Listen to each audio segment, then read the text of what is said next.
It is the 3rd hour of the night in Rome. The sun went down 4 hours ago, and the city has not gone quiet. It has changed. The Rome you walked through this afternoon, the Rome of vendors and senators and children chasing dogs through the Forum, that Rome has folded itself away. What remains is something older, less certain, lit by fire and moving in shadows. You are standing at the top of the Aventine Hill. Below you, the city spreads in every direction, a dark mass broken by points of orange light, torches at the gates of wealthy houses, braziers at the corners where the night watch keeps its stations, the occasional lamp carried by a slave moving quickly, head down, on some errand that could not wait for morning. From here, the city looks almost peaceful. It is not. The air smells of wood smoke and something underneath it, the particular smell of a city that has not yet learned to take its refuse far enough away. Tallow, too, from the lamps burning in the windows of the insulae, the great apartment blocks that rise 4 and 5 stories on either side of every street. Someone on the 3rd floor of the building nearest you is frying something in oil. The smell drifts up, warm and ordinary, and for a moment the night feels almost domestic. Then a cart passes below, and you remember. By law, a law already 200 years old in this year of 110 CE, wheeled vehicles are forbidden in the streets of Rome during daylight hours. The city is too crowded, the streets too narrow, the pedestrian traffic too dense for carts and wagons to move without causing chaos. And so they wait. They wait all day in the yards outside the city walls, loaded with timber and grain and amphorae of wine and slabs of marble for the endless construction that never seems to stop. And when the sun goes down, they come in, all of them, at once. The noise is extraordinary. You hear it before you see it. The grinding of iron-rimmed wheels on stone, the creak of axles, the shouts of drivers navigating blind corners in the dark. A mule protests somewhere below you, a long, aggrieved sound that echoes off the walls of the insula and dies somewhere in the direction of the Tiber. The carts do not slow for each other. They do not slow for pedestrians. The streets of Rome at night belong to commerce, and commerce does not apologize. The poet Juvenal, who lives in this city and hates it with the particular passion of someone who cannot bring himself to leave, has written about this. He wrote that a man who rents a room in Rome and expects to sleep has not understood what Rome is. The wagons, the shouting, the animals. It is enough, he says, to kill a man who cannot afford to live on the hills where the noise is slightly less. He is not entirely wrong. The poor sleep badly in Rome. They have always slept badly in Rome. You begin to walk down the hill. The street narrows almost immediately. The insulae press in from both sides, their upper floors leaning slightly toward each other as if in conversation, reducing the strip of sky above you to a dark ribbon scattered with stars. The stones underfoot are uneven, worn smooth in the center by 1,000,000 footsteps, and there is no light except what spills from the windows above and the torch you are carrying, because you are carrying a torch, or you would not be walking at all. The wealthy Romans who move through the city at night do not walk alone.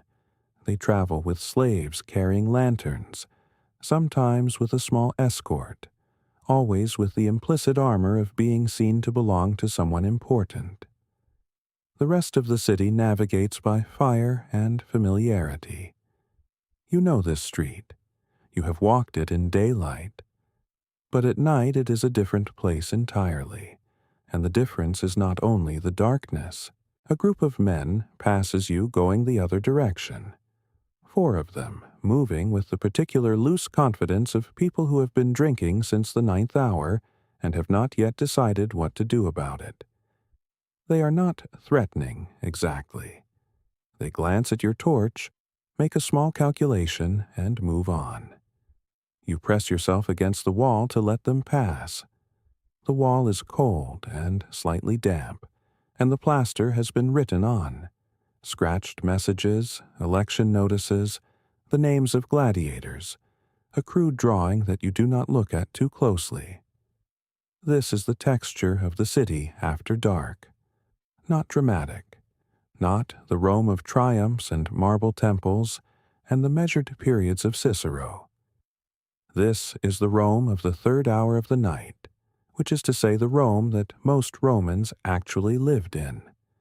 The narrow streets, the noise, the smell, the constant low-level negotiation of who moves aside for whom. Somewhere ahead of you, deeper in the city, a dog begins to bark. Then another, then a sound you cannot immediately identify, a kind of rhythmic banging, metal on stone, growing louder as you walk toward it. You turn a corner, and the street opens slightly, and you see the source. A man is beating a copper pot against the doorstep of a building. He is not angry. He is not celebrating. He is doing what he does every night at this hour, driving away whatever it is that gathers in the dark corners of a city, the spirits that the Romans call lemures, the restless dead who have not been properly fed or properly buried, and who wander the streets looking for something they cannot name. He is perhaps 50 years old, heavy-set, wearing a rough woolen tunica that reaches his knees. His feet are bare on the cold stone. He beats the pot 3 times, pauses, beats it 3 more times, and his lips are moving. You cannot hear the words over the sound of the metal, but you know they are words of dismissal, of boundary setting, of the small domestic theology that runs beneath the official religion of Rome like a second river. He does not look at you. You are not what he is worried about tonight. This is the Rome that the poets do not write about, or write about only in complaint. Juvenal, who lived in a city very much like this one, described the night streets as a kind of gauntlet, the chamber pots emptied from upper windows, the carts that were forbidden from the city during daylight hours, and so came grinding through after dark, the drunks, the brawlers, the men who walked in groups because walking alone was an invitation. He was not exaggerating for effect. He was describing something real, something that anyone who lived in the insulae, the great stacked apartment buildings that housed most of Rome's population, would have recognized immediately. You walk past the man with the copper pot.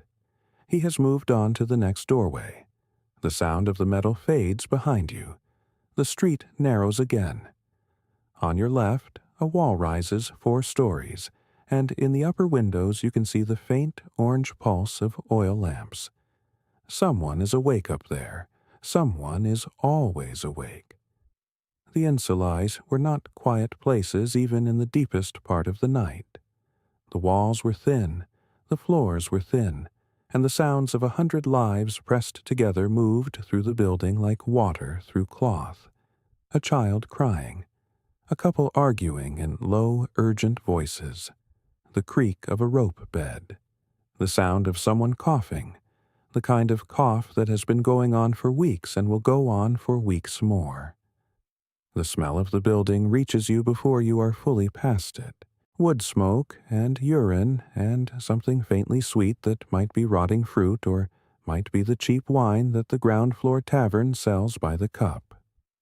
The taberna is closed now, its wide wooden shutters folded down and latched, but the smell of it has soaked into the stone over years, over decades, and it does not leave. Beneath your feet, the paving stones are uneven. The city is always being repaired, and always falling slightly behind its own repairs. A section of the road here has been relaid recently. You can feel the difference. The new stones sitting a little higher than the old ones, the mortar between them still pale. In a year, they will have darkened to match the rest. In 10 years, you will not be able to tell them apart. A cart comes around the corner ahead of you. It is pulled by a mule, and the mule is not happy about any of this. The hour, the cold, the weight of the amphorae stacked in the cart bed, the smell of the city at night. Its ears are flat.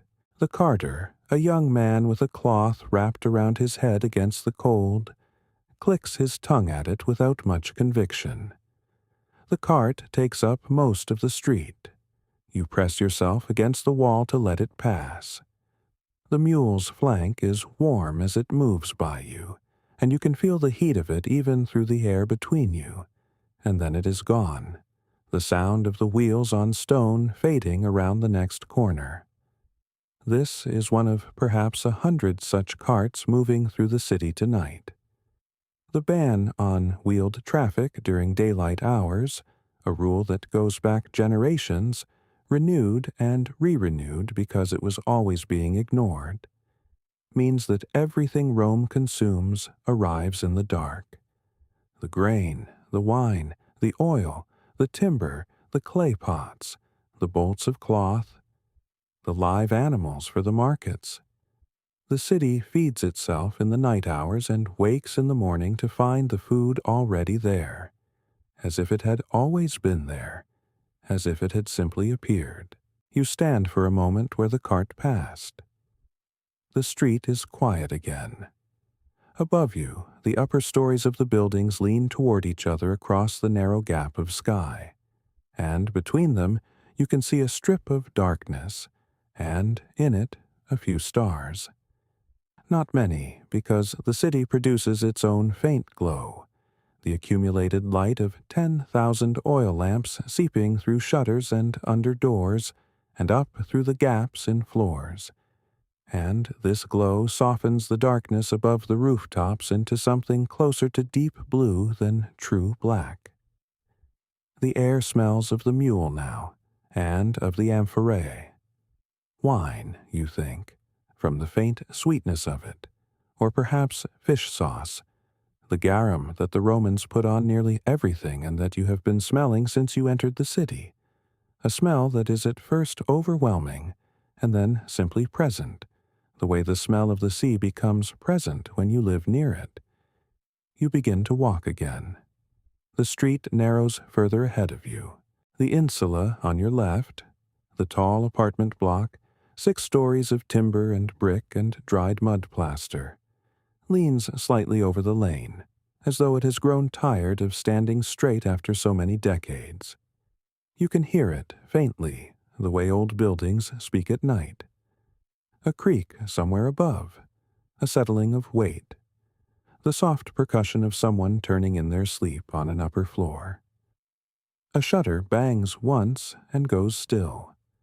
You pass a doorway where a lamp has been left burning in a small terracotta holder fixed to the wall beside the lintel.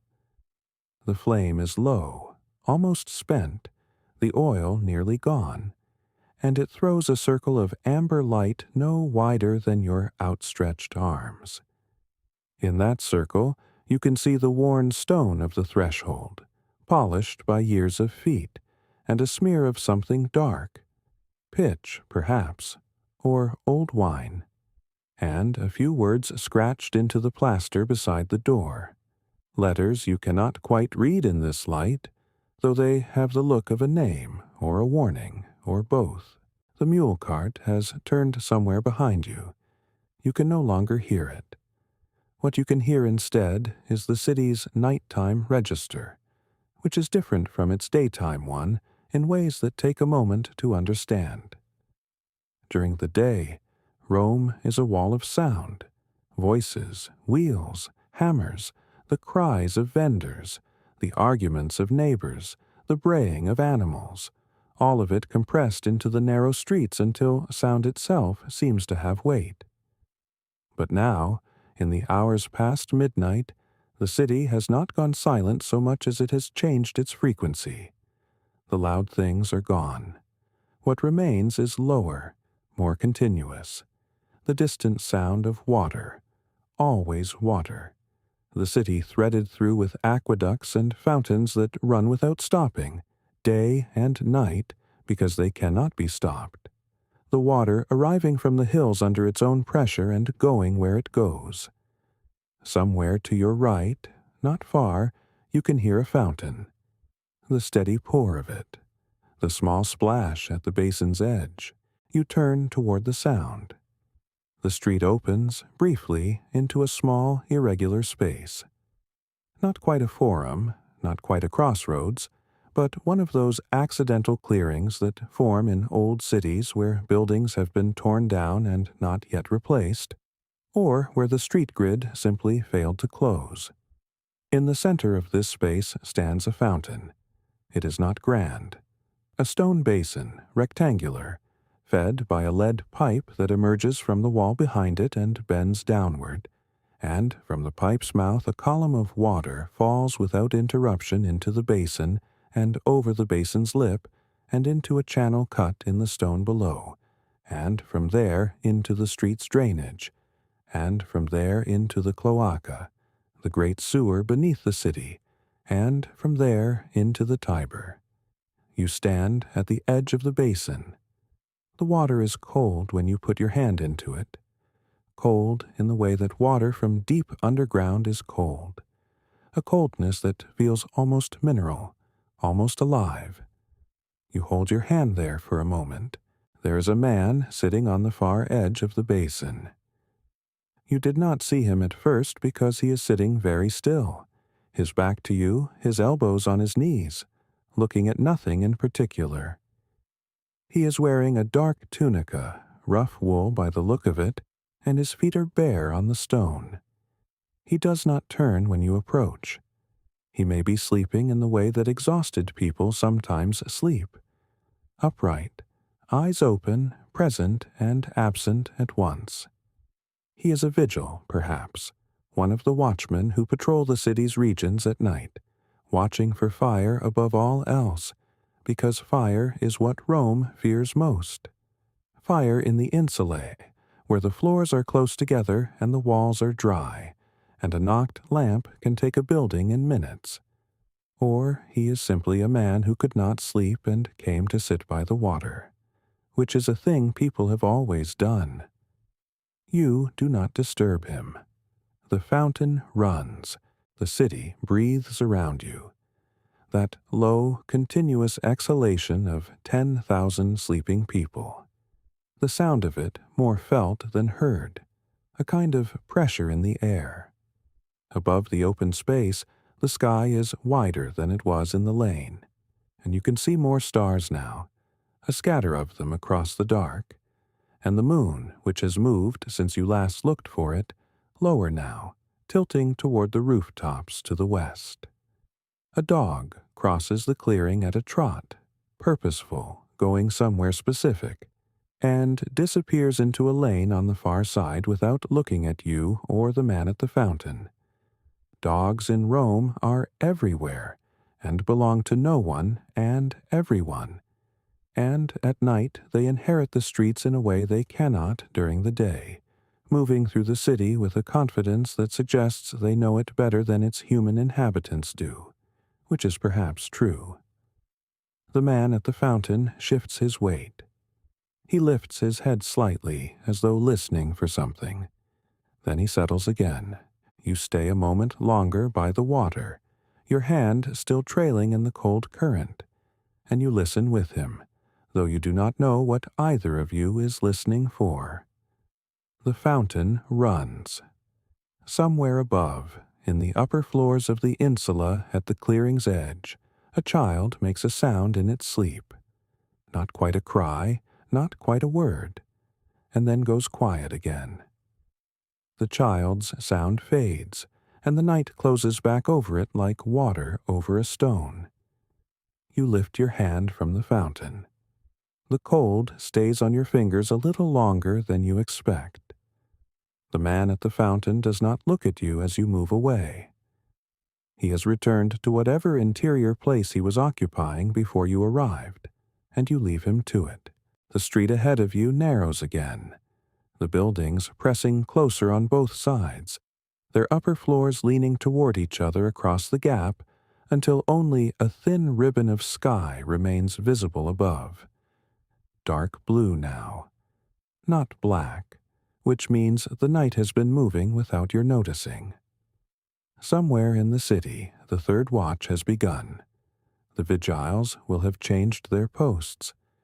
New men standing in the same shadows, holding the same lanterns, watching the same streets with the same patient attention that is not quite boredom and not quite alertness, but something between the two that has no name in any language. You pass a doorway sealed with a heavy wooden shutter, and from behind it comes the smell of vinegar and old wine, and something else, something animal, something warm. And you understand, without needing to see inside, that this is a thermopolium, one of the hundreds of small eating counters that line the streets of Rome. Their stone counters set with ceramic vessels sunk into the surface to hold food warm through the day and into the evening. By this hour, most of them are closed, their shutters drawn, their fires banked. But the smell does not leave a place quickly. It settles into the wood, into the plaster, into the stone itself, and on a still night like this one it seeps back out again, a record of every meal served here, every cup of pasca, the thin vinegar water mixture that the poor drink because it is cheap and the soldiers drink because it keeps, every bowl of lentils, every piece of bread torn and handed across the counter to someone who ate it, standing up because there was nowhere to sit and no time to sit anyway. The street turns. You follow it without deciding to. There is a quality to walking in a city at night that is different from walking in it during the day, and it is not only the quiet, it is that the city becomes legible in a different way. During the day, Rome is overwhelming. The noise, the press of bodies, the carts that are forbidden from the streets in daylight hours, but whose ruts and gouges are everywhere in the stone, evidence of the night traffic that keeps the city fed and supplied. During the day, you cannot see the city for the city, but at night the bones show. The slope of the street becomes apparent. The way the insulae cluster around the older, lower buildings, the tavernae, the workshops, the small temples that predate the neighborhoods that grew up around them, becomes visible as a kind of geological record, layer upon layer, each generation building on top of or around what the previous generation left behind. Rome is not a planned city. It was never drawn on a surface and then built. It grew the way a living thing grows, following water and trade and the paths of least resistance. And at night, walking its streets, you feel this in your feet. The ground is uneven. The stones are worn in patterns that record 10,000 years of footfall. The smooth channels where feet have passed most often, the rougher edges where they have not. You watch where you step. The streets are not clean. They are never clean. The morning will bring the water that flows from the fountains through the channels cut into the street edges, carrying with it whatever the night has left behind. But the morning has not come yet. A cat crosses ahead of you, low and purposeful, disappearing into a gap between two buildings so narrow you could not fit your hand into it. Cats in Rome are as numerous as dogs, but quieter about it. They move through the city's margins, through the spaces between things, and they are rarely seen unless they choose to be seen. This one did not choose. It simply crossed your path on its way to somewhere else, indifferent to your presence in the way that only cats and very old men can manage without offense. You stop at a corner. To your left, the street descends toward the river. You cannot see the Tiber from here, but you can feel the direction of it, the slight dampness in the air, the way the smell changes when you face that way. Something green and cold beneath the smell of the city. To your right, the street climbs, and at the top of the rise you can see the faint orange smear of a torch against the wall of a building, which means a vigil post, which means a man standing in the warmth of his own small fire, watching the street below him with the patient attention of someone who has done this many times and expects nothing to happen and is usually right. You stand at the corner for a moment, not choosing yet. The city breathes around you. That is the only word for it. Breathes. The sounds are not loud, but they are continuous. The water, the dogs, the occasional creak of a building settling, the distant sound of something being moved in a courtyard somewhere, wood on stone, a slow, rhythmic scraping that stops and does not resume. Someone turning in their sleep. Someone setting down a burden they have been carrying. The torch at the top of the rise flickers once, steadies. You turn right. You begin to climb. The street rises in steps. Not even steps, really, but worn ridges in the stone where the paving has been shaped by centuries of feet into something approximating stairs. Your sandals find them without thinking. The torch behind you is already further away than you expected. Streets in this city do not give light generously. They take what they need, and leave the rest to whatever small fires and lamps the buildings themselves cast outward. The walls on either side are close enough that if you spread your arms, you could touch both.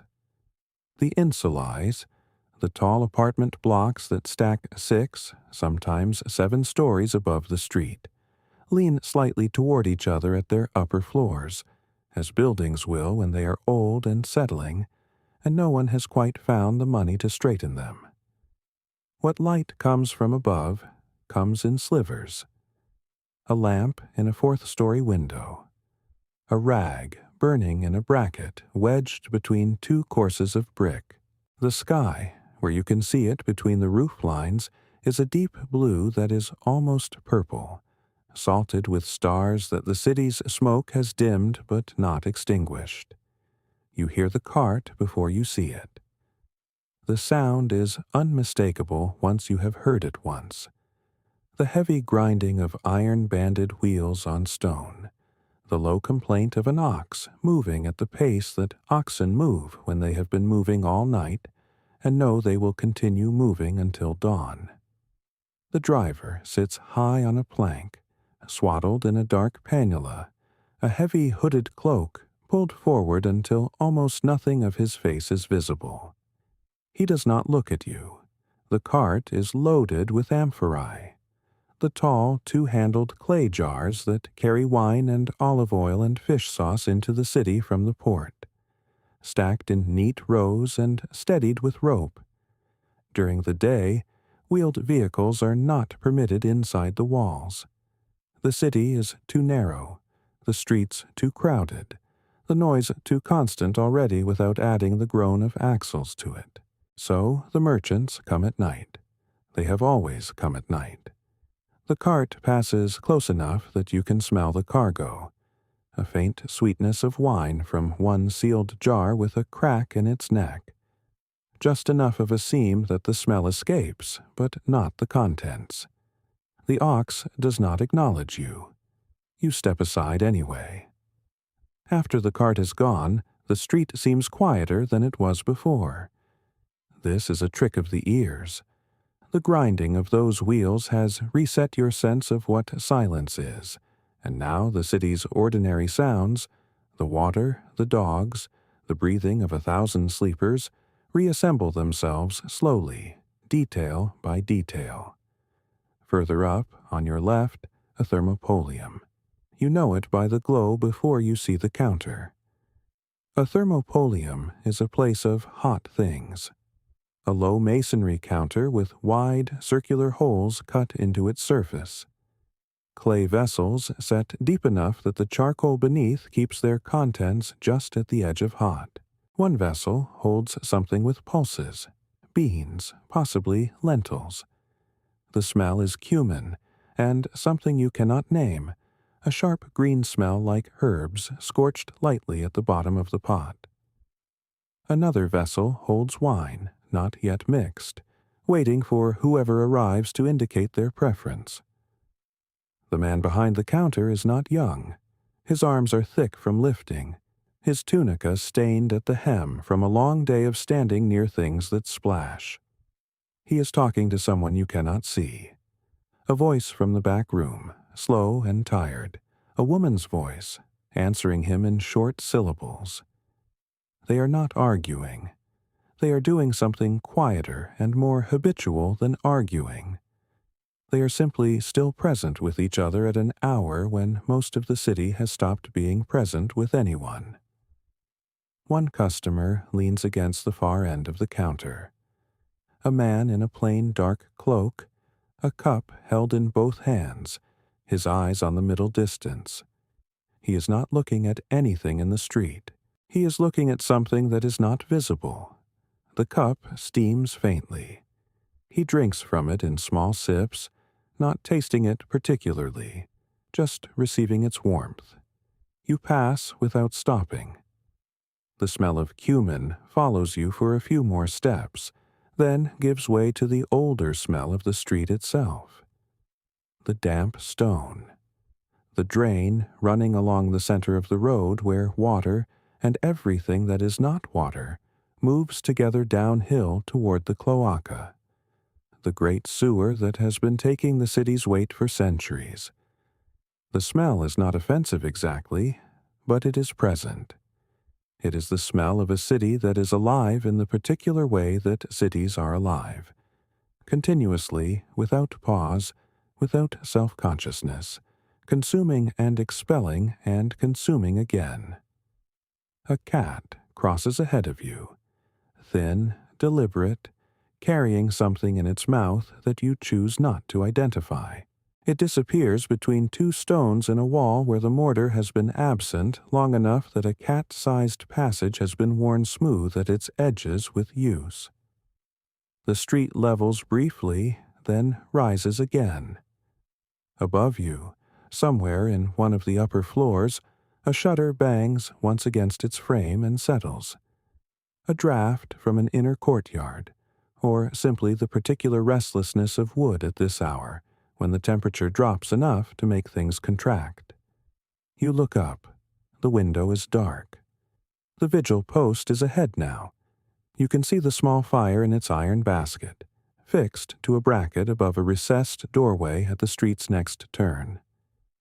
The man standing beneath it is younger than you expected, wrapped in a heavy cloak with a vigil's badge at the clasp, a curved bronze hook at his belt for pulling burning shutters free from their frames. He watches you come up the street with the look of a man who has watched many people come up many streets and found none of them particularly interesting. You nod. He nods back. The fire between you hisses softly where a droplet from the stones above has fallen into it. He does not speak. You do not speak. This is an understanding the night produces on its own, between those who are awake in it without urgency. You move on. The street narrows again past the vigil post, the buildings pressing closer until the upper floors nearly touch overhead, and the sky becomes a strip of deep blue-black between the roof lines, a single star visible in it, motionless.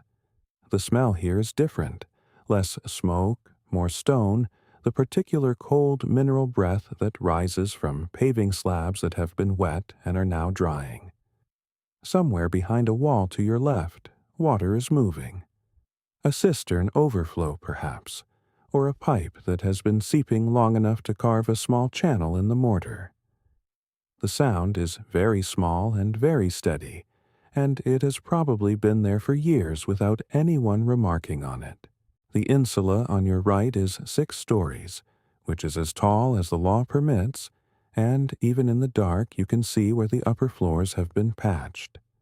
Newer brick set into older, a different shade even by firelight. The repair made sometime in the last decade and already beginning to settle unevenly. A wooden beam projects from the fourth floor, the kind used to haul goods up when the stairwells are too narrow to carry them. It hangs out over the street at an angle that suggests the rope has not been used in some time.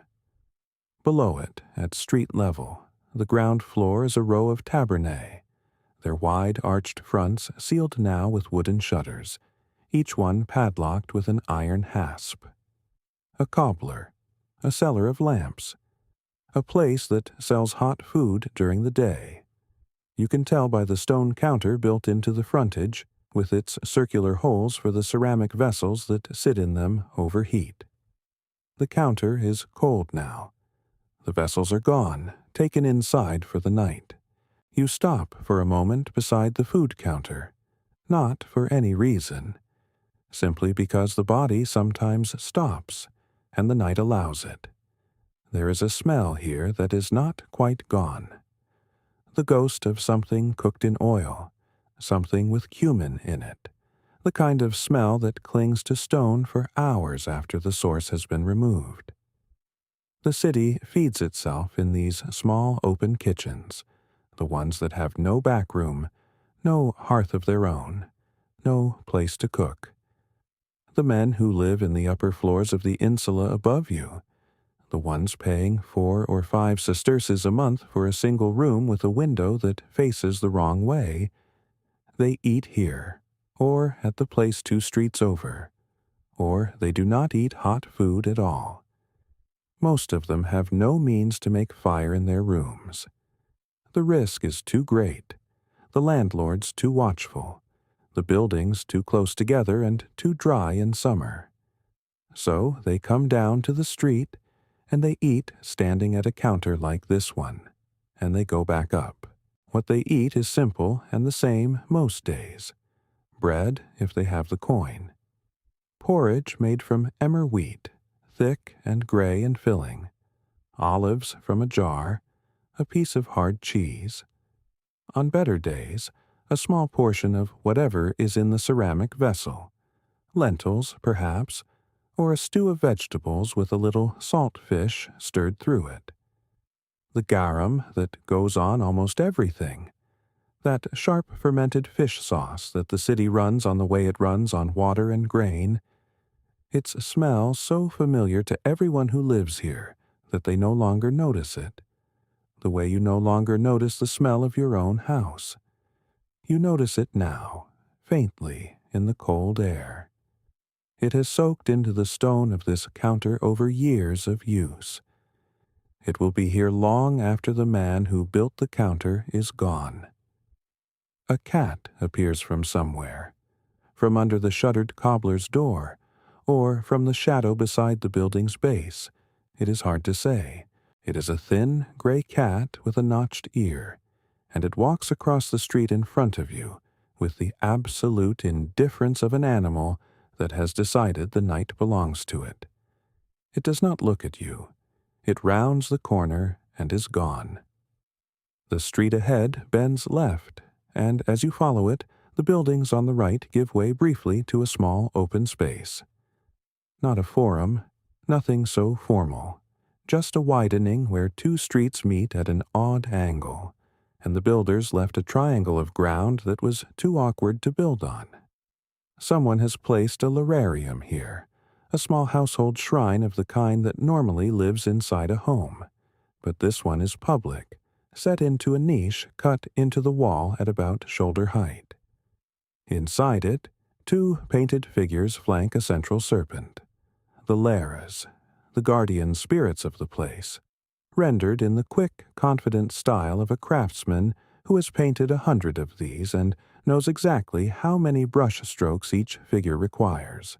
Between them, a small oil lamp burns in a clay dish. Someone has left an offering. A few dried figs on a folded piece of cloth, placed on the narrow ledge below the niche. They are fresh enough that they were left today, or perhaps this evening. You stand in front of it for a moment. The lamp flame is very still. The painted eyes of the Lares look out at the empty street with the same expression they have held for however many years since the paint dried. Attentive, neutral, present. They are watching the street the way the Vigiles watch it, the way the cat watched it.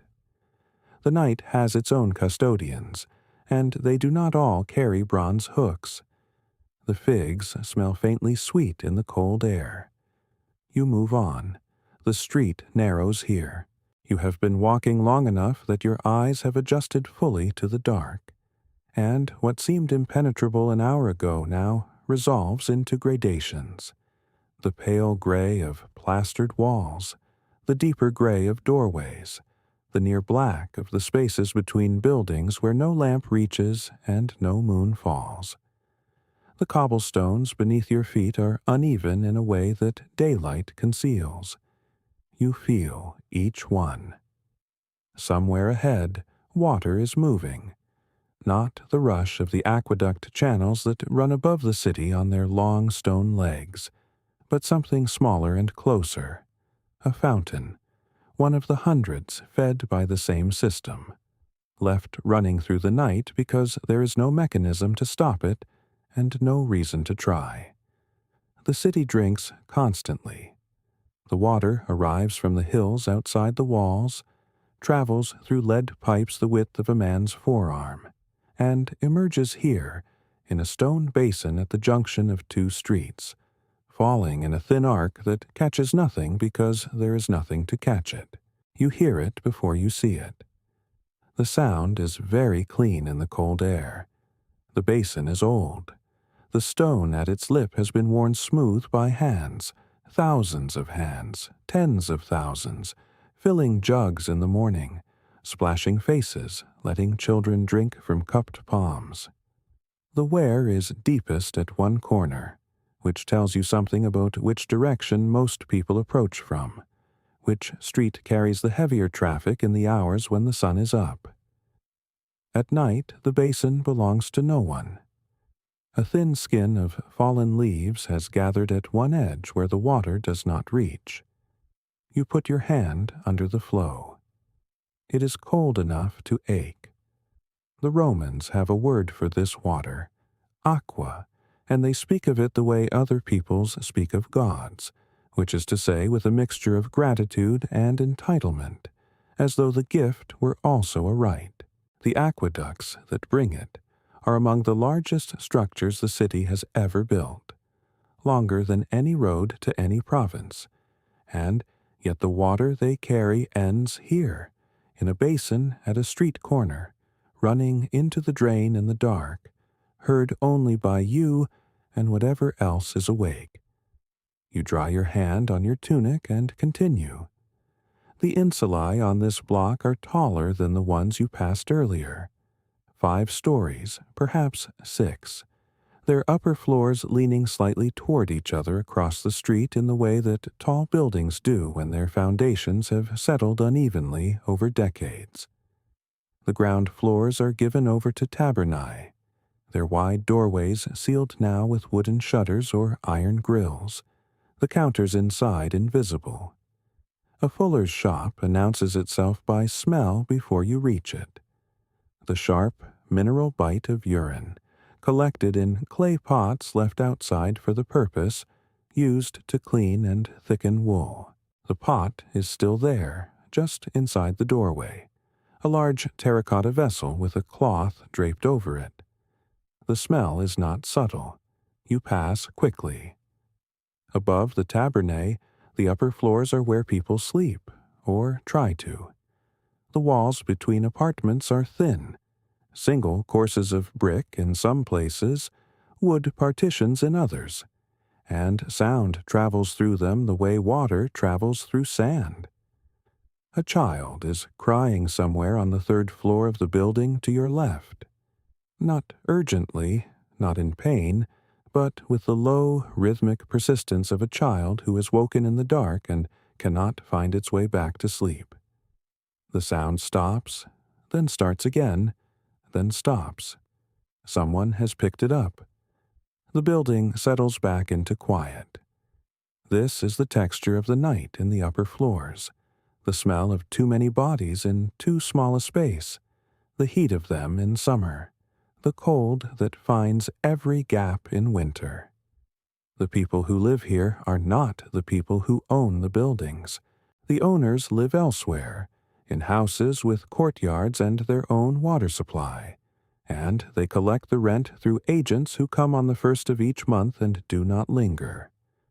The families in the upper floors pay in coin when they have it, and in negotiation when they do not, and they carry their water up from the basin you just passed, one jug at a time every morning. What they cook on small braziers, portable clay or iron vessels that burn charcoal, because there are no hearths in these rooms, no chimneys, no fixed fires. The law has opinions about open flames in wooden upper floors, and the law is not wrong. The city has burned before. It will burn again. The vigiles know this. The residents know this. The knowledge sits in the back of every mind in every upper room, the way certain knowledge does. Present, unspoken, not quite fear. A shutter opens above you. A woman leans out, not looking at you, looking at the street in the way people look at streets from windows when they cannot sleep, not searching for anything, just watching the dark move. She is wearing a light woolen wrap over her sleeping clothes and her hair is loose. She stays for a moment, her arms resting on the sill, her breath just barely visible in the cold. Then she pulls the shutter closed again. The wood makes a soft sound against the frame. You walk on. The fountain fades behind you. The child has stopped crying. The street ahead bends slightly to the right, following some boundary that was drawn before the buildings were built, before the street itself was paved, when this was still open ground and someone decided, for reasons now entirely lost, that a wall should go here. The bend in the street narrows the sky above you to a thin strip of dark. The buildings on either side lean slightly toward each other the way old things lean. Not from damage, but from the slow accommodation of decades. The timber frames settling into the soil, the upper stories adding weight year by year until the walls find a new understanding with the earth beneath them. Up here, the air is different. Less wind. The smell is closer. Old plaster, damp stone. Something faintly animal coming from a doorway where a merchant has stored his wares for the night. You run your hand along the wall as you walk. The surface is not smooth. Underneath the plaster, which is pocked and scrawled, you can feel the irregular shapes of the tuff blocks, the volcanic stone that most of Rome is built upon, cut roughly and mortared with lime. Someone has pressed their palm flat against this wall and left a gray outline in ash or chalk, an impression so common in this city that you pass it without pausing, though later you will think about it. Whose hand and why, and how long it will stay. The street opens again where two smaller lanes meet it from the left. A stone column has been placed here, not decorative but functional, worn smooth at hand height from years of people steadying themselves as they turn the corner. At its base, someone has left a small clay lamp, extinguished now, and beside it a few flat cakes of bread, the kind baked without salt, dense and pale. An offering, to which God is not clear. The crossroads in Rome belong to the lares compitales, the guardian spirits of the intersection itself, and they are propitiated quietly and without ceremony by the people who live on the surrounding streets. No priest organizes this. No temple oversees it. It is simply done, as it has been done, as it will continue to be done long after everyone who leaves these cakes is gone. You step around the lamp carefully. Further along, behind a wall that comes to just above your waist, a garden sleeps. You can see the dark shapes of trees. Fig, you think, from the large flat leaves just visible against the wall's top edge, and below them the lower darkness of shrubs and low-growing herbs. The smell confirms it. Mint, or something close to mint, and the wet earth smell of recent watering. These small gardens exist in the city's fabric like pockets of stillness, owned by the building above them, tended by whoever in that household has the inclination. By day, they would smell of heat and dust as much as anything. At this hour, they belong to themselves. A dog passes without sound, not running, not wary, just moving with the unhurried self-possession of an animal that has learned the streets so thoroughly it no longer needs to think about them. It turns down the smaller lane to the left and is gone. You watch the spot where it disappeared for a moment. The pavement under your feet is old here. The stones are large and fitted with the precision of an earlier era, worn into shallow concavities at their centers by the weight of uncountable feet, cartwheels, the dragged loads of the market. Between the stones, where the mortar has given way over decades, thin, dark lines of sediment have gathered. Pollen, ash, the compressed residue of a city's daily passing. You step over a rut cut deeply into the stone by the iron rims of wagons, a groove a finger's width deep, and you understand in your feet, rather than your head, how much has moved through this place, how many loads of timber and grain and amphorae and animal feed and building stone have ground this rut into existence one passage at a time. Above a doorway to your right, carved into the stone lintel, is a date.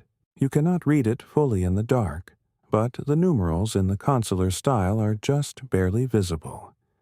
2 names, a year. The year when this building was completed, or this doorway was remade, or some other threshold was crossed that whoever commissioned the carving wanted fixed in stone. The building is not remarkable, not a monument, just an insula of several floors, the kind of building that houses dozens of people in rooms stacked above a ground floor of workshops. And yet someone thought it worth marking, thought the year worth preserving, thought that the particular moment of its completion deserved to be held against forgetting. The lintel does not know that the consuls named on it will be forgotten, that the year will become simply a number without weight, a date in a list, the meaning of its particularity dissolved.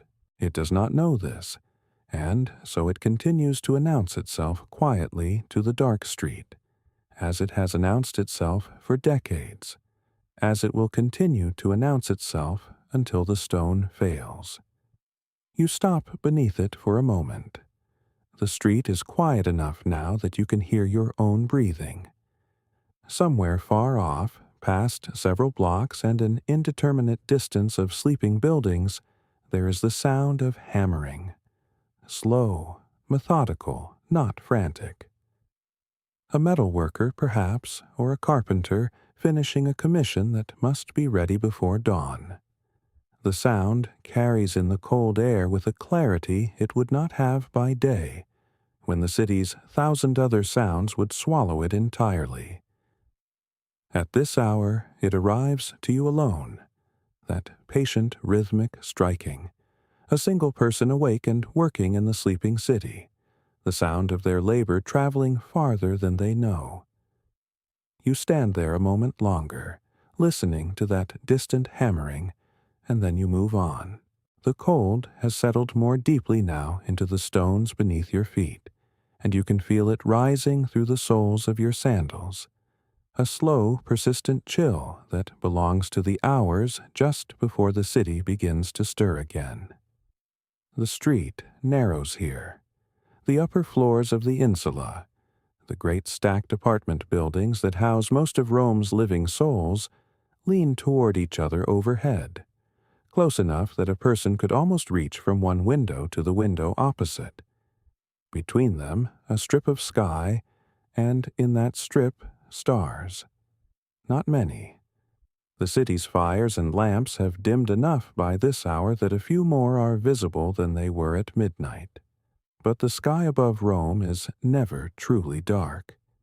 There is always some glow, some reflection of the city's own warmth rising and returning. You pass a doorway where someone has left a clay lamp burning on the threshold. The flame is very small, guttering slightly in a draught you cannot feel, and the oil in the shallow dish is nearly gone. It will extinguish itself within the hour. Whether it was left as a courtesy to late travelers, or as an offering, or simply forgotten by someone who fell asleep before they meant to, you cannot say. The lamp does not explain itself. It only burns for a little while longer in the dark. The smell of the street changes as you walk. For a stretch, it is the familiar compound of damp stone and old wood, and the faint animal residue of the day's traffic. The donkeys and mules that are permitted inside the walls only after dark, when the carts begin their work. You can hear one now, somewhere in the next block. The slow clop of hooves on stone, and the low groan of wooden wheels under weight. The carts come in at night because the city forbade them by day. Julius Caesar's old ordinance still observed, still shaping the rhythm of Roman nights 2 centuries after his death. The drivers do not hurry. There is no reason to hurry. The city is theirs until dawn. Then the smell shifts. Bread, unmistakable, warm, yeasty, the smell of dough already in the oven. A bakery, a pastrinum, is at work somewhere close, and the warmth of it reaches you before you see the building.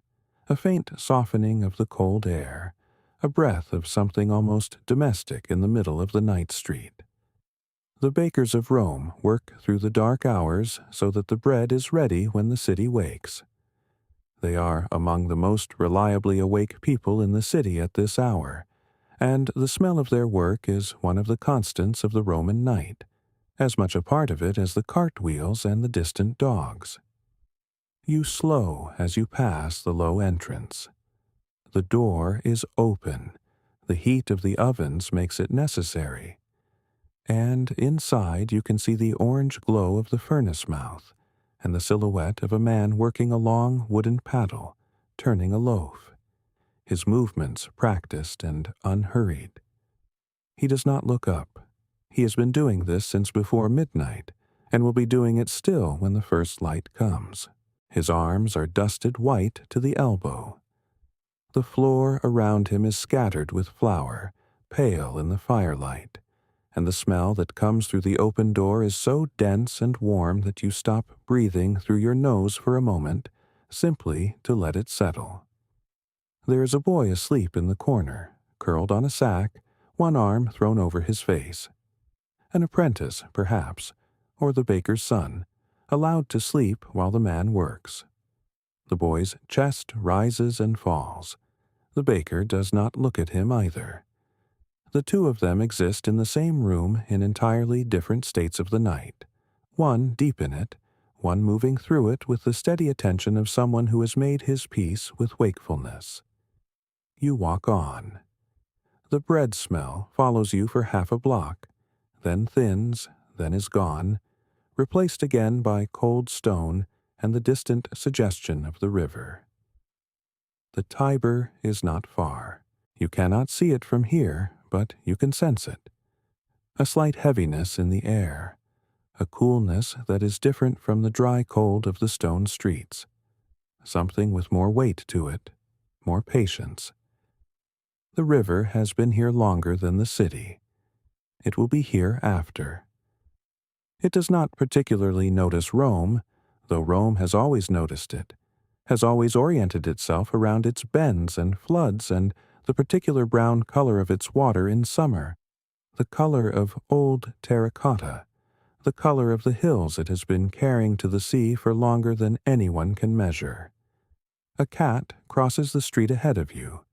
It moves without hesitation, low and purposeful, from one shadow to another, and then it is gone. Rome has always had cats. They are not pets exactly, not owned, not named by anyone who would admit to it.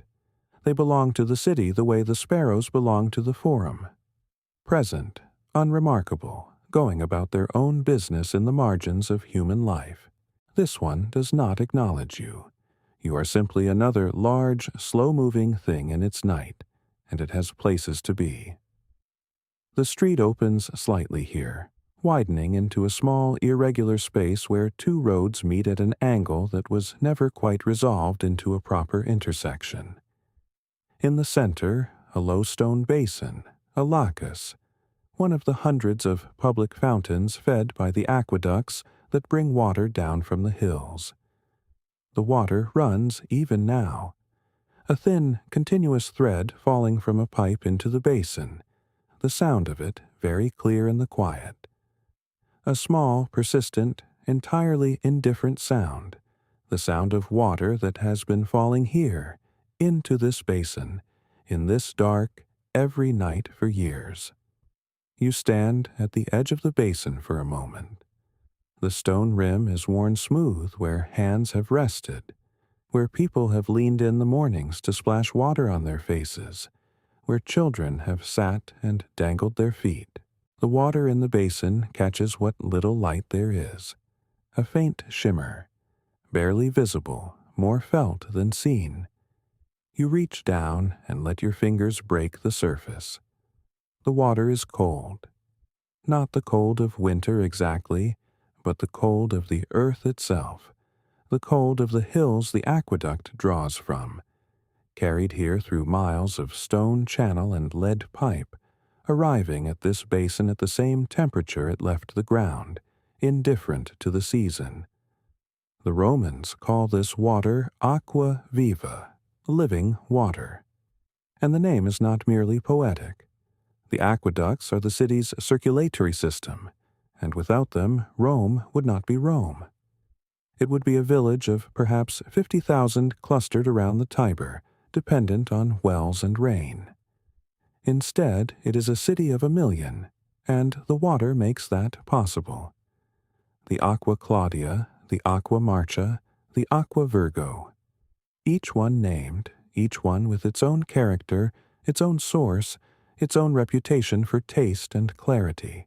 The Aqua Marcia is considered the finest. Cold and clean and wealthy households pay for the privilege of a direct connection.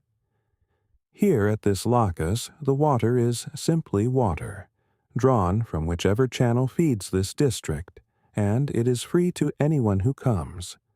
You straighten and move on. The street narrows again almost immediately, the buildings pressing back in as though the small open space was an accident, a momentary lapse in the city's density. Above you, the upper floors of the insulae lean slightly toward each other across the gap. Not enough to touch, but enough that the strip of sky between them is narrower than the street below. In daylight, this would create a kind of perpetual shadow at street level. Now, it simply means that the darkness here is complete, unrelieved by any ambient glow from above. You hear something ahead. Voices, not the single voice of someone talking to themselves, not the distant murmur of a tavern, but two voices in conversation, low and unhurried. As you move closer, you can make out two figures seated on the steps of a building, their backs against the door. They are wrapped in heavy wool, their faces not quite visible. One of them is eating something. You can hear it, the small sounds of a meal taken slowly. The other is speaking in a low, continuous tone, the words not quite reaching you as words, only as rhythm, the rhythm of someone telling a story or recounting a day. They do not look up as you pass. You are part of the street to them, another shape moving through the dark, and they have no reason to interrupt themselves for you. This is one of the things the night reveals that the day conceals. How much of Roman life happens outside, in the streets, on the steps, in the spaces between buildings. The apartments above you are small and often shared. A single room for a family. 2 rooms if they are fortunate, with no hearth because the fire risk in a building of timber and plaster is too great.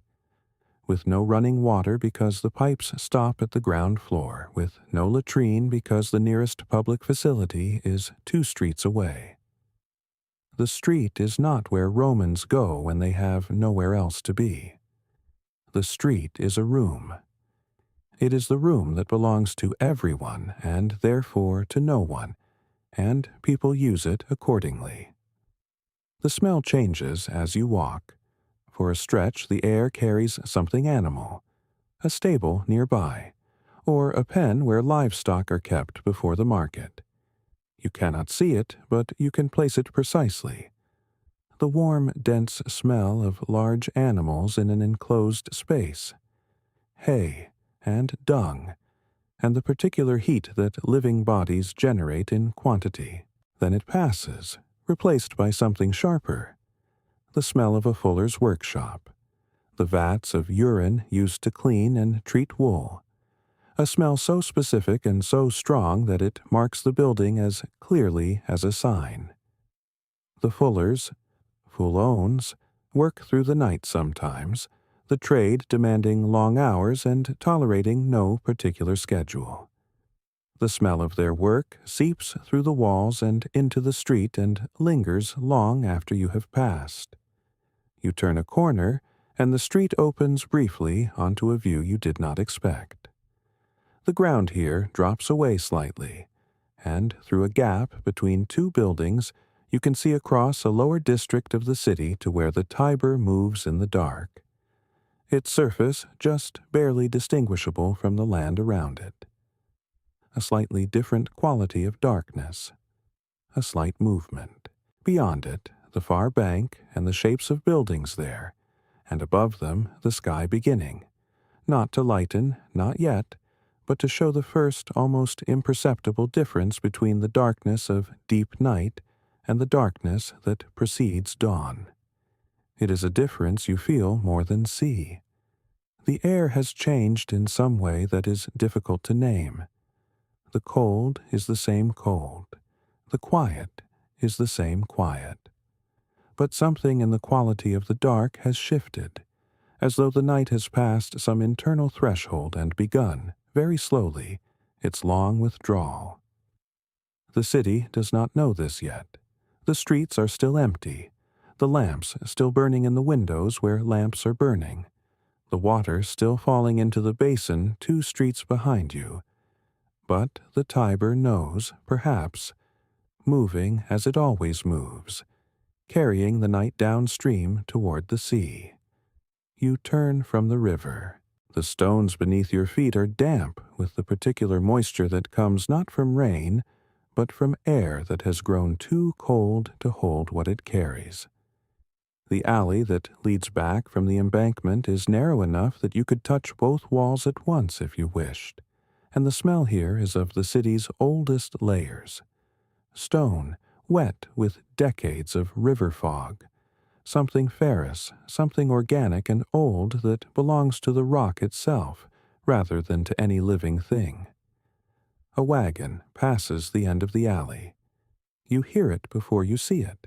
The heavy rolling of iron-rimmed wheels over stone, the low complaint of a loaded axle, the dense clopping of a mule whose pace suggests an animal that has made this route many times and finds nothing in it worth hastening. The cart is piled with amphorae, the tall clay vessels with their pointed bases resting in beds of straw to keep them from shattering against each other. You cannot read the painted letters on their sides in this light, but they carry wine, probably, or oil. Something that needs to reach the wholesale depots before the city wakes and the streets fill, and the law closes the gates to wheeled traffic until evening again. The carter walks alongside rather than rides. He is a broad man, middle-aged from the set of his shoulders, wrapped in a heavy pallium against the cold, and he does not look at you as you emerge from the alley behind him. He is watching his mule and watching the road and watching nothing in particular, with the settled gaze of a man for whom this hour is ordinary, and has always been ordinary.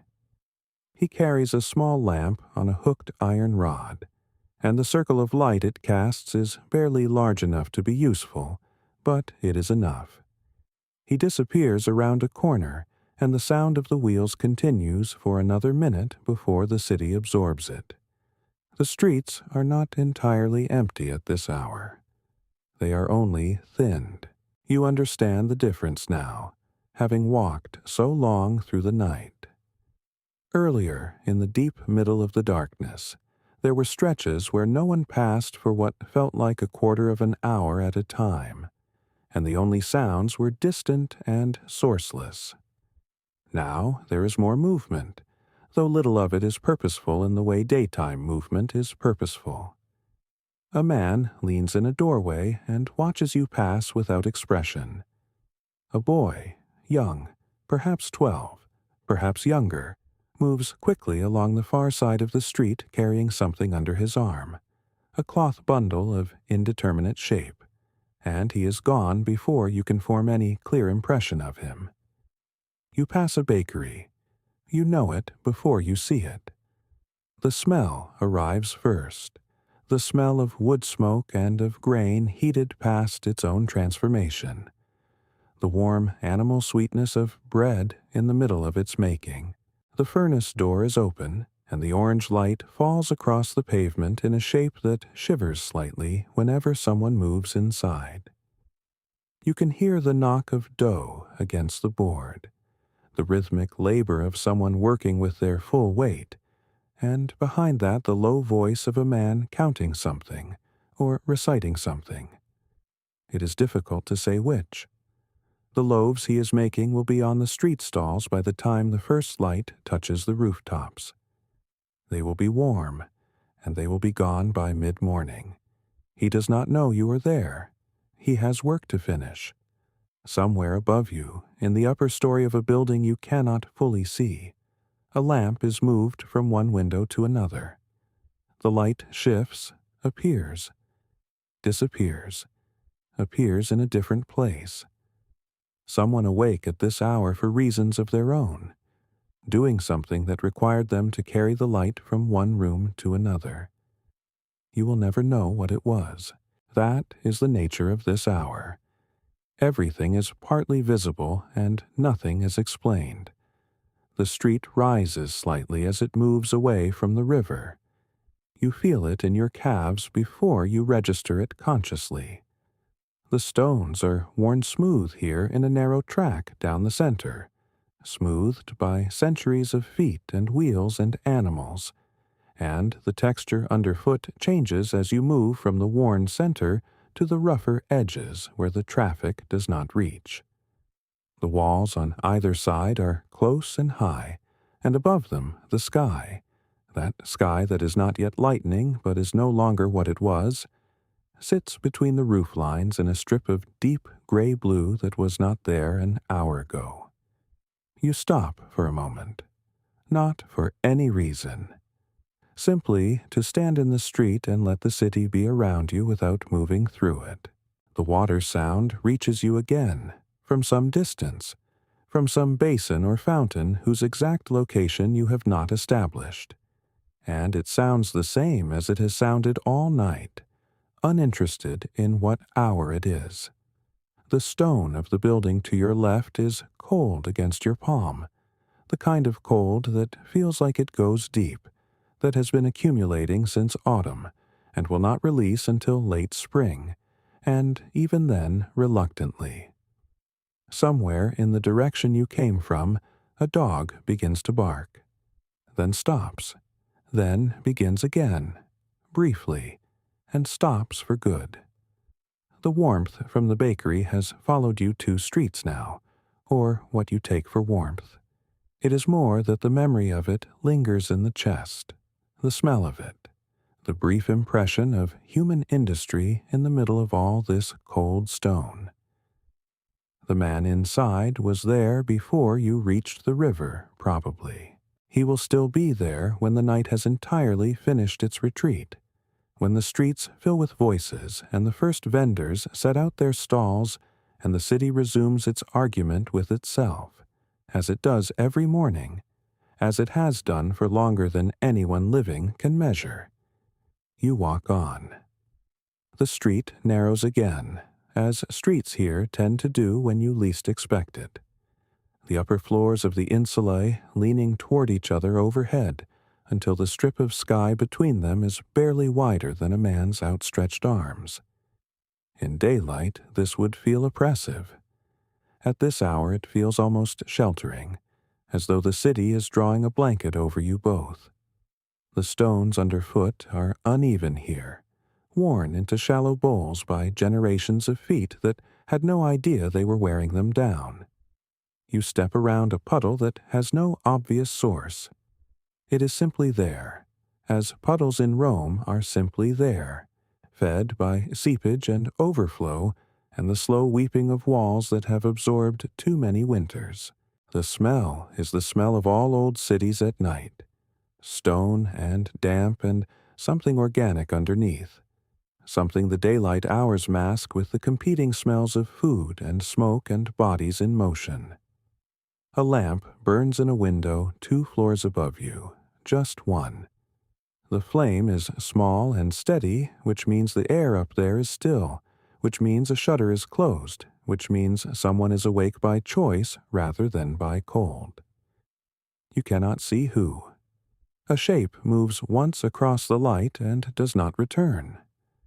A woman, perhaps, or a man sitting up with a thought that would not let him sleep.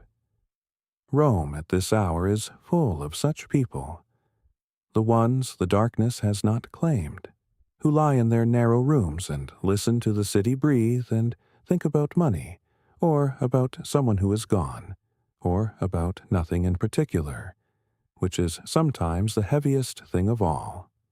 The insulae around you are 6, 7 stories in places. The higher you live, the cheaper the rent, and the further the water must be carried, and the longer the drop if the building decides, as buildings here sometimes do, to stop being a building. The ground floors belong to the shopkeepers, the taverns, their wide wooden shutters folded back each morning to open the whole front of the room to the street. At this hour, the shutters are closed and barred, and the street is returned to itself. You pass a wall where someone has written in red paint, the letters large and slightly uneven, the work of a hand that was either hurrying or unpracticed. The words are an announcement of some kind, a name, a date, a claim. The paint is old enough that the edges have softened, the letters beginning to blur back into the plaster. In a few more seasons it will be illegible. In a few more, after that, it will be gone entirely, painted over or simply worn away, and whatever it said will have mattered to no one for a long time already. This is how most things are recorded here. Not in stone, not in the careful hands of scribes, but in paint on walls, in chalk on doorposts, in the wax tablets that are smoothed and reused until the wood itself wears through. The permanent record is thinner than it appears. What survives is what was carved, and what was carved was mostly the things that power wanted to remember about itself. Everything else, the price of bread last Tuesday, the name of the man who owed the fuller on the Via Sacra 3 sesterces, the argument that woke the whole insula at the 2nd hour of the night, all of it dissolves back into the plaster, back into the air, back into the particular darkness you are walking through now. The street opens briefly into a small, irregular space, not quite a forum, not quite a crossroads, just a widening where 3 streets meet at angles that suggest no one planned them.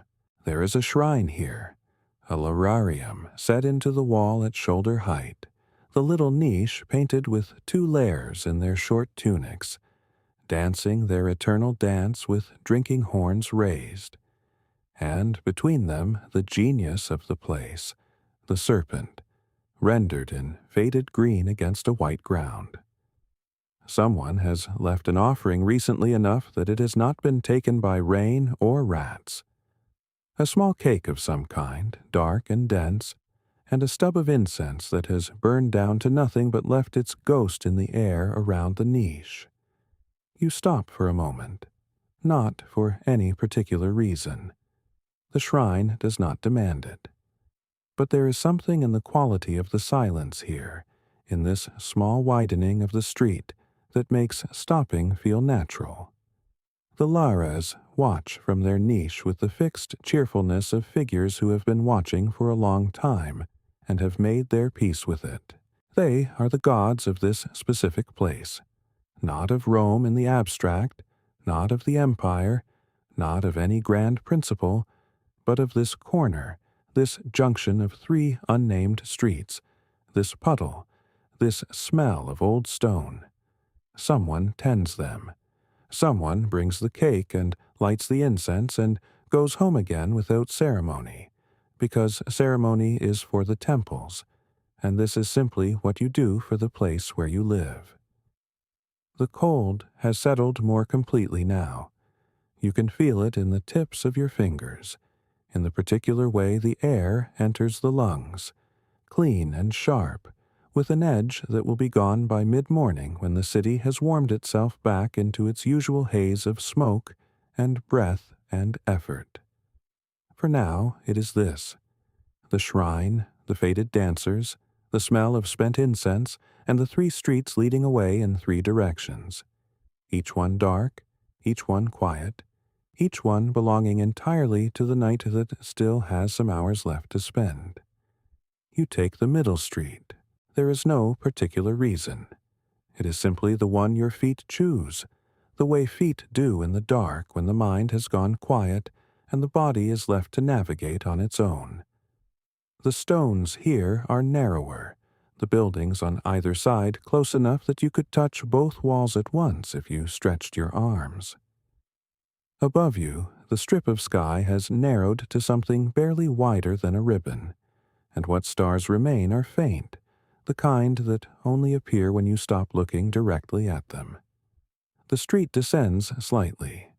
You feel it in your knees before you see it in the pavement. Somewhere ahead, water is moving. Not the rush of the aqueduct channels that feed the city's fountains by day. Something smaller, more patient. A drain, perhaps, or a slow seep from the hill above, finding its way down through the oldest layers of the city, the layers that predate the current paving by centuries. Rome is built on Rome. Beneath these stones are other stones, and beneath those, the memory of a time when this hill was farmland, and the valley below was marsh, and the whole idea of the city was still just a story someone was beginning to tell. You pass a doorway sealed with a heavy wooden shutter, iron-banded, the wood dark with age and oil. Above it, scratched into the plaster of the lintel, are letters you can just make out in the faint ambient light. A name, or perhaps a number, the kind of mark a landlord makes to keep account of his properties.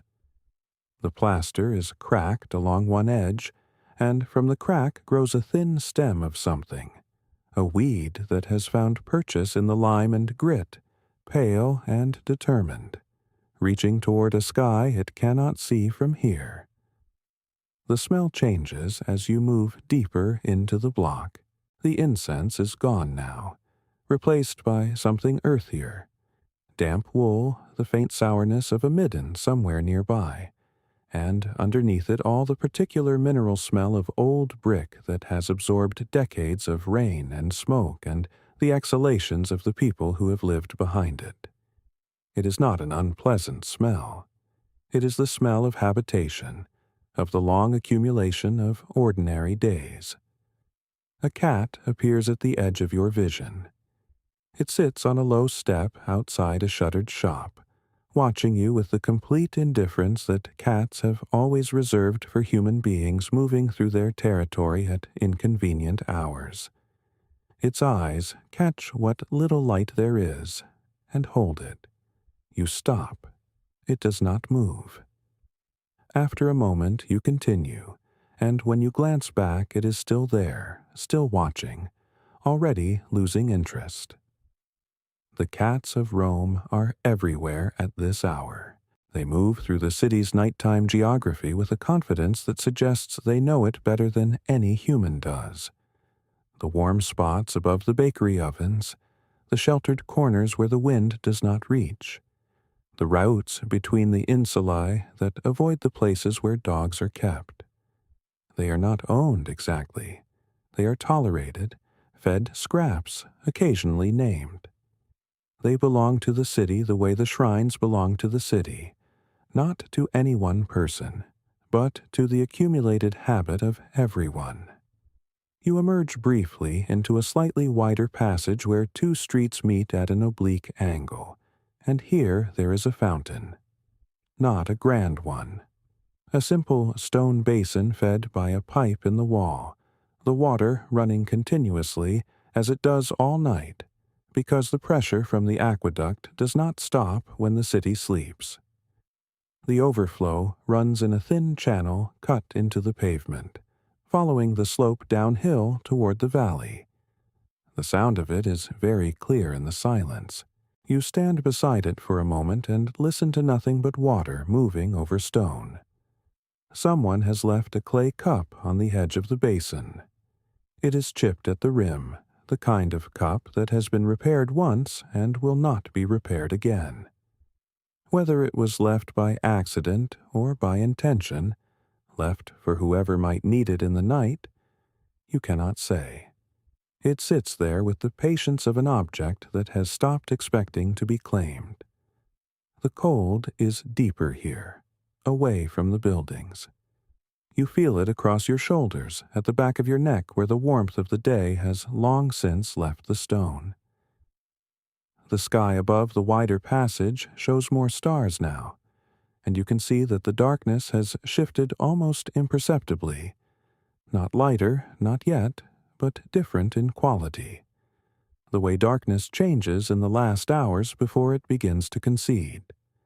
The night is not ending, but it has passed its deepest point. The way a fever passes its peak sometime in the small hours, and the body knows before the mind does. Somewhere above you, in one of the upper floors of the insula on your left, a light moves behind a shutter. A lamp being carried from one room to another or set down or lifted again. The shutter is closed and you cannot see who holds it. The light pauses. Then it is still. You watch it for a moment, that small, warm, motionless point of light behind the wood. And there is something in it that is difficult to name. Not comfort exactly, not loneliness. Something closer to the feeling of knowing that the city is full of people who are awake at this hour for their own reasons, in their own rooms, with their own lamps, and that none of them know you are standing here in the street below, watching the light they do not know they are showing you. You turn away from the light.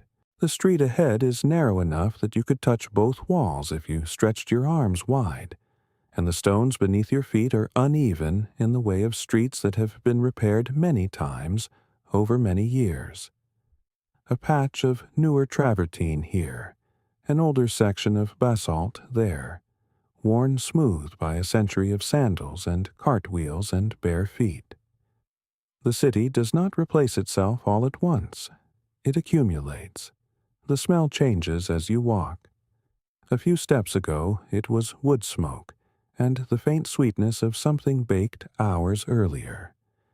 Now it is something older, damper, the smell of stone that has held water since the afternoon rain, and beneath that, the particular smell of a city that does not fully sleep, that breathes out through its drains and its courtyards and its open windows all through the night. Rome at this hour smells of itself. There is no other way to say it. A cat crosses the street ahead of you. not quickly. It moves with the unhurried certainty of an animal that owns this hour, pausing once to look back at you with eyes that catch what little light there is, then continuing into the shadow between two buildings and disappearing. You hear nothing after it goes. The silence it leaves behind is the kind that makes you aware of how quiet you had not noticed it was. The taverns along this stretch are all shuttered now. During the day, these small shops open directly onto the street, their wide counters flush with the pavement, their owners calling out to passers-by, their wares arranged in the shallow stone basins built into the counter fronts. You can see the counters even now. The stone worn in smooth hollows where the amphorae sit, the surfaces stained with the rings of 1,000 vessels. A thermopolium, a place where hot food is sold from large ceramic jars set into the counter and kept warm from below, stands dark and closed. The jars are empty. The coals beneath them have been cold for hours. But the smell of lentils and garum, that sharp, fermented fish sauce that flavors almost everything in this city, still hangs faintly in the air around it, as if the smell itself has soaked into the stone and will not leave until morning. You pass a doorway where someone has scratched letters into the plaster beside the frame. The scratching is old, the edges softened by time and weather, and you cannot read it in this light. It might be a name. It might be a price. It might be something that mattered enormously to whoever made it and means nothing now to anyone alive. The city is covered in these small inscriptions, on walls, on columns, on the bases of fountains, on the stones of the pavement itself. People write on Rome the way they write on everything they love and cannot hold. The street opens briefly into a small square. Not a forum, nothing so grand, just a widening where two streets meet and a fountain stands at the center. The fountain runs at night as it runs during the day, because the water that feeds it comes from the aqueduct, and the aqueduct does not rest. You can hear it before you see it. A low, continuous sound, the water falling into the basin, and the basin overflowing in a thin sheet into the channel cut into the pavement that carries it away downhill. You step closer. The water in the basin is black in this light, perfectly still at the center, moving only at the edges where the new water disturbs it. You put your hand into it. It is cold, colder than the air, colder than the stone.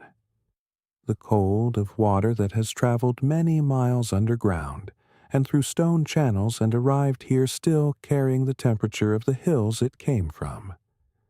A man is sleeping in the corner of the square, where two walls meet and form a shallow angle.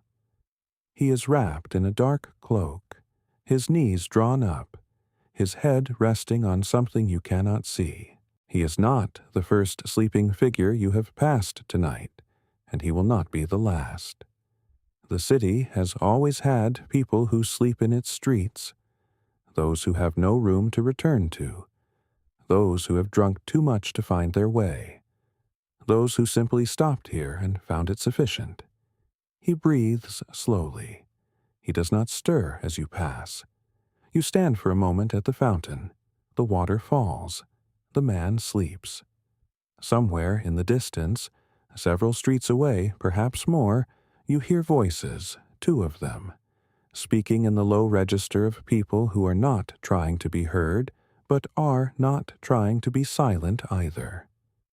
The words do not reach you, only the rhythm of speech, the rise and fall of it, the brief pause, and then the answer. Then nothing. The square is quiet again, except for the fountain. The water keeps falling into the basin with the same sound it has made all day and all night, and will make tomorrow, indifferent to the hour, indifferent to the man sleeping in the corner, indifferent to you standing here with your hand still trailing in the cold water.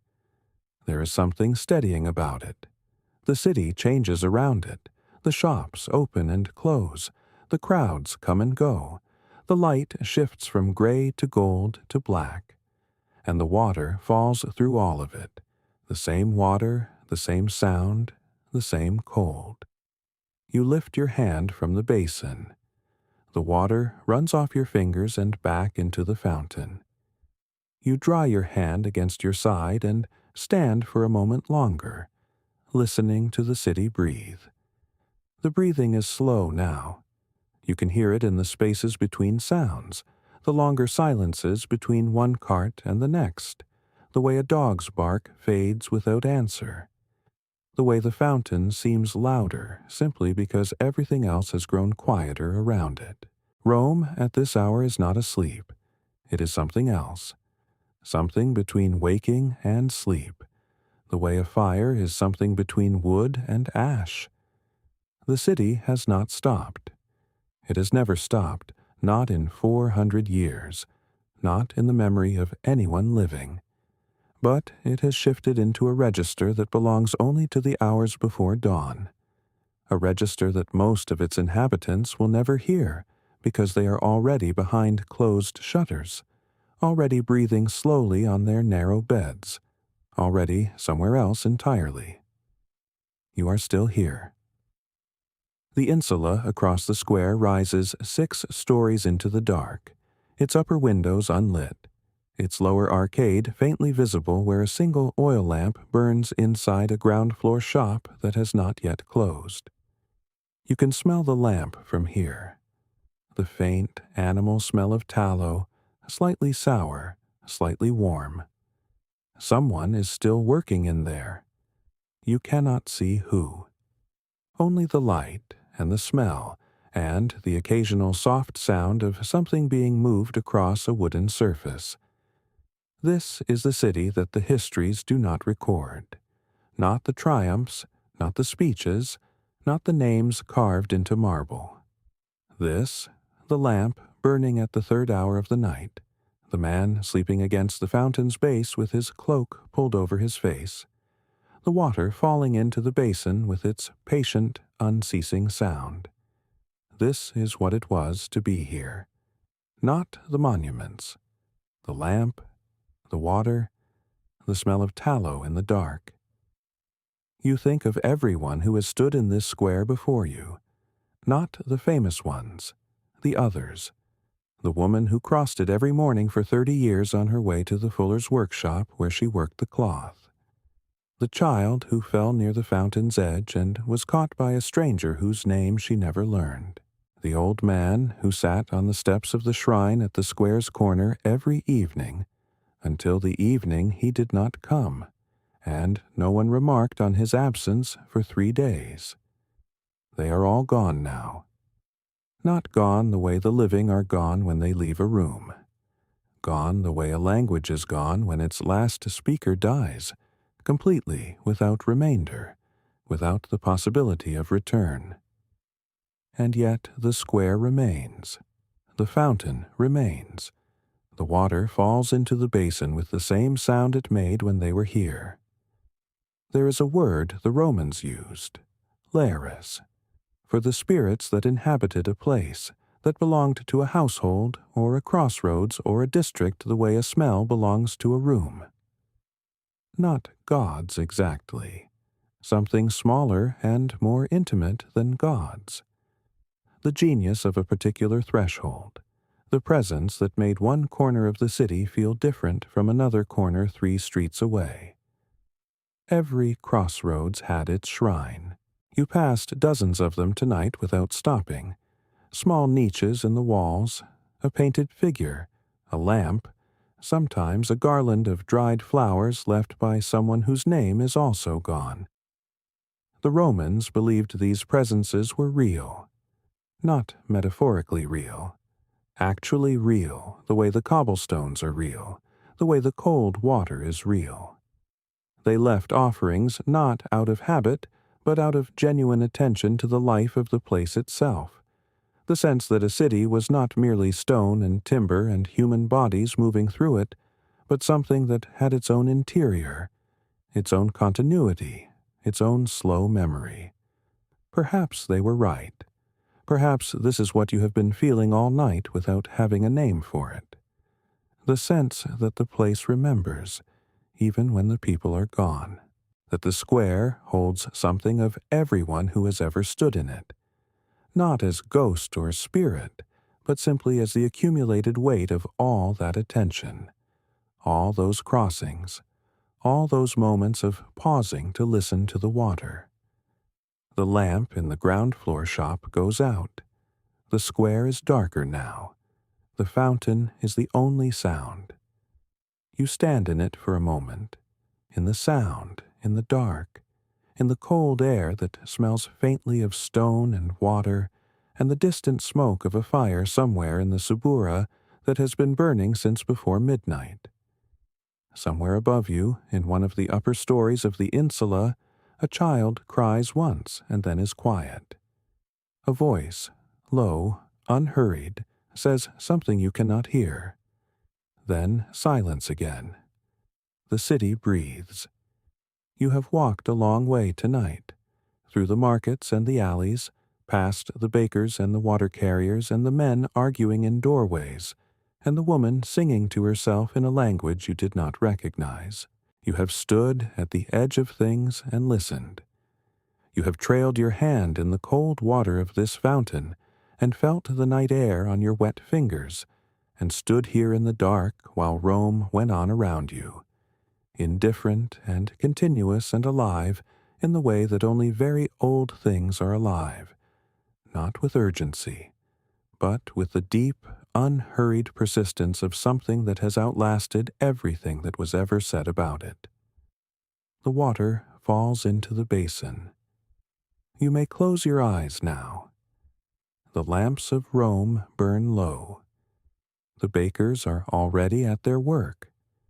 The city does not sleep, but you may. We will walk through another place soon.